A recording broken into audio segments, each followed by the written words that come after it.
Yesterday was International Podcast Day. I wanted to post this video, but I didn't really get a chance. The day just got away from me. But I really want to tell you about this new tool called Podcastle.ai. Frankly, I never heard of it until very recently. I hope you watch the entire video because I want to tease out some of the features I had never ever seen before, not on Descript or Zencaster, nowhere. And two of my favorite features, one is called Magic Dust, which removes background noise cancellation, and it helps you kind of rebalance your voices. If it's you and a bunch of other people or one other person, it helps balance the volume on the background noise. If you're using a microphone, if the other person isn't, that sort of thing. Now, there's another crazy feature. It's called Revoice, and never even heard of this before, but you can post or upload one of your blog articles, or you can post, let's say, text from Wikipedia or somebody else's blog post or from a book chapter.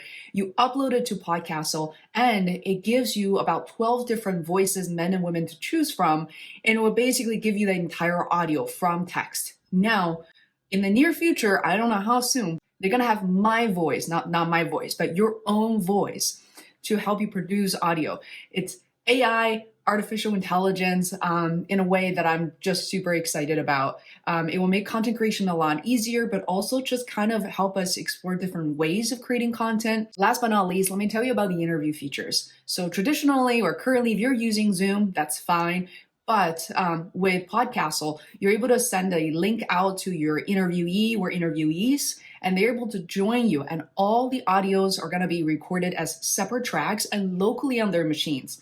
So if they close out the browser, it's browser recording, or somebody's computer just dies, you still get the audio and it's still going to be high quality. Will not kill the entire show because it's called progressive upload. There's so many features, but I'm most excited about Revoice and Magic Dust. And these are the features that simply don't exist on popular software such as Descript. So be sure to check it out. And please let me know in the comments below what else you like to learn. If you have experienced podcasts, so how you like it so far. But if I should maybe create a tutorial so I can dive into some of the details. Thanks so much. I'll see you in the next short update. Bye.